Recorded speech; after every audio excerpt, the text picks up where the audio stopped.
তাহলে সনাতন ধর্মের উৎপত্তিটা হলো কোন জামানা থেকে? এই হযরতে নূহ আলাইহিস সালামের জামানা থেকেই সনাতন ধর্মের উৎপত্তি। কেমনে হলো?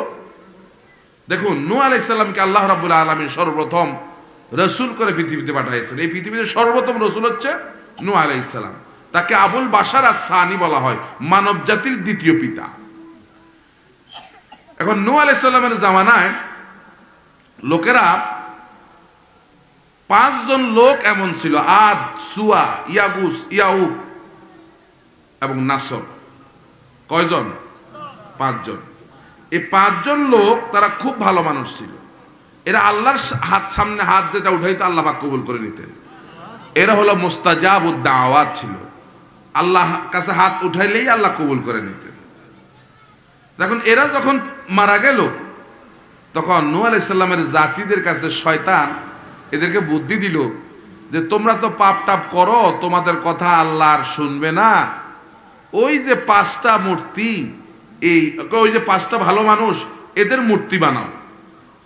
এদের মূর্তি বানায় এদের সামনে তোমরা তোমাদের চাওয়া পাওয়াগুলো আরজ করো, এরা তোমাদেরকে আল্লাহ পাকের আস্থাভাজন বানায়া দিবে। এই শুরু হয়ে গেল মূর্তির সংস্কৃতি। বুঝাচ্ছি কিনা? এখন দেখেন, ভালো মানুষ হলেই তার মূর্তি বানাইতে হবে, এই চিন্তা চেতনা কাদের? কাফের মুশরিকদের। কথা বলেন না কেন? এটা মুসলমানদের চিন্তা হতে। আমার দেশে যখন এই মূর্তি সংস্কৃতি শুরু হয়েছে, তখন এই দেশের আলেমরা সোচ্চার ছিল। তারা কথা বলেছে যে ভাস্কর্যের নামে কারো মূর্তি আপনি বানাইতে পারেন, যেহেতু এটা মুসলমানের দেশ। এটা কাদের দেশ বলেন? এটা হিন্দুদের দেশ না, এটা মুসলমানের দেশ, ঠিক কিনা? সুতরাং মুসলমানের দেশে আপনি রাস্তায় রাস্তায় ভাস্কর্যের নামে মূর্তি বানাইতে পারেন না, যারটাই হোক না কেন, সেটা তো ভালো মানুষই হোক।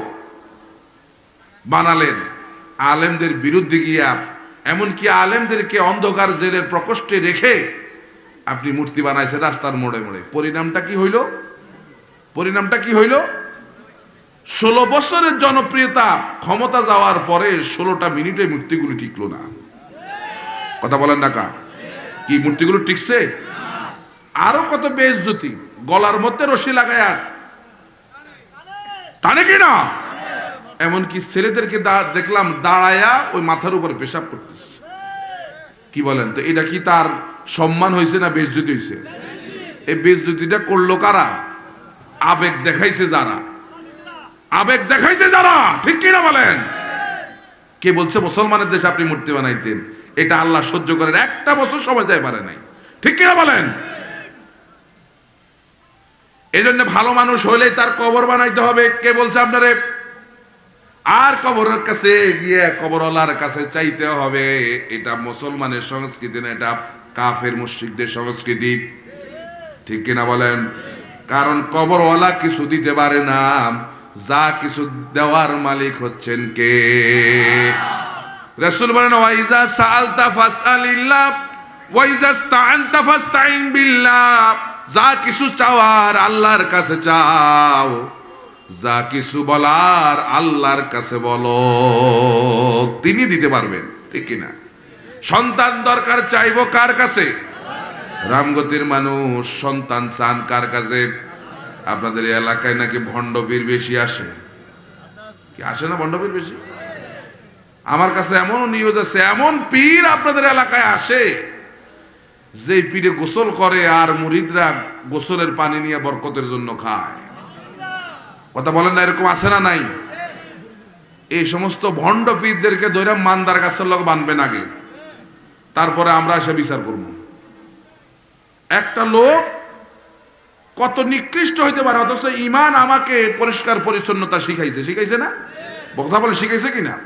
একটা লোক গোসল করতেছে, তার কোন জায়গা দিয়ে বেয়ে বেয়ে পানি পড়ে, আর আপনি মুসলমানের সন্তান ওগুলা নিয়ে খান। কি এরকম আছে না নাই?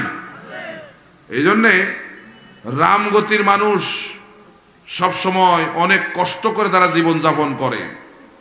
সামান্য ভণ্ডদের কারণে এই এলাকার লোকেরা ইমান হারা হবে, এটা কোশ্চিন কালো হতে পারে না, ঠিক কিনা বলেন?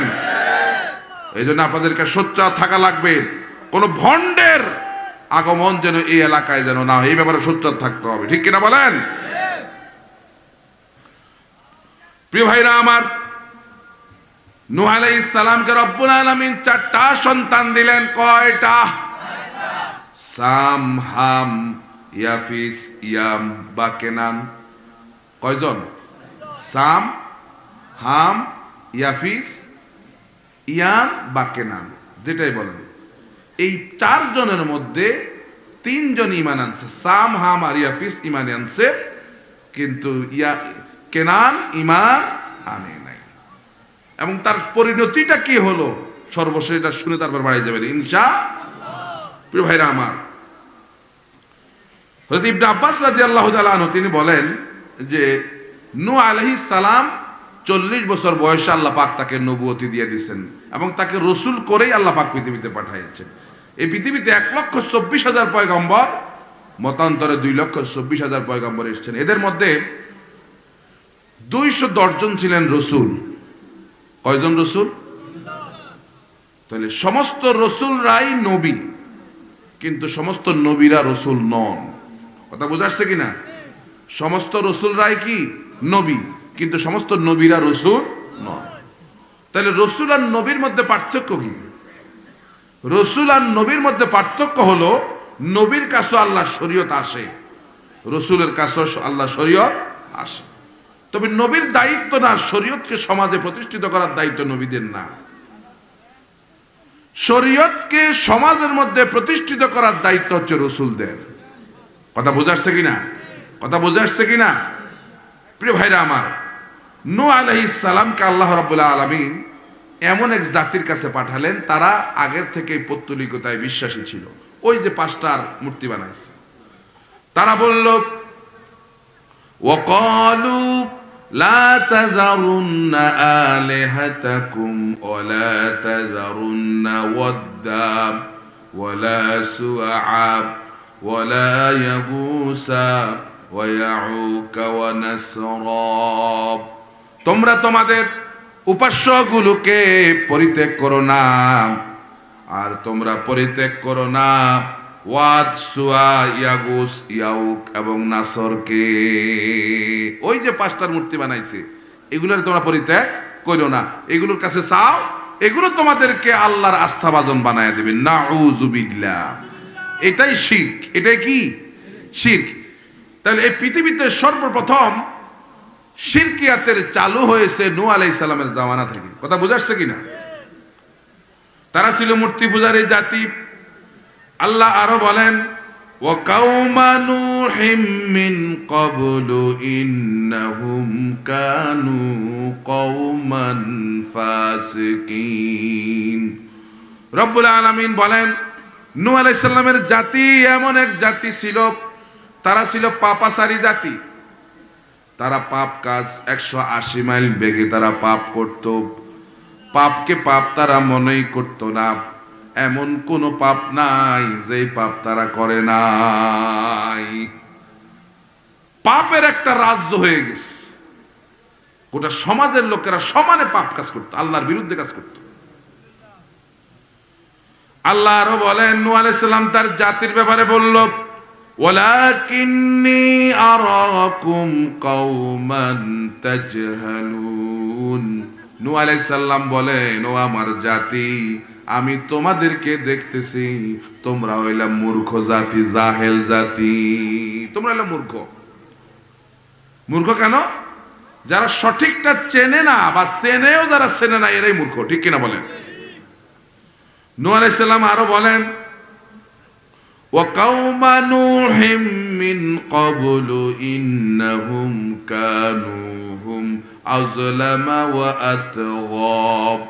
নূহ আলাইহিস সালামের জাতি শুধুমাত্র মূর্তি পূজারই ছিল না, শুধুমাত্র তারা পাপাচারী ছিল না, শুধুমাত্র তারা অন্ধই ছিল না, তারা ছিল জালেম, আর তারা ছিল সীমা লঙ্ঘনকারী। জালেম আর সীমা লঙ্ঘনকারী। আল্লাহ রাব্বুল আলামিন এই জালেম আর সীমা লঙ্ঘনকারীকে আল্লাহ পছন্দ করেন না। সীমা কি?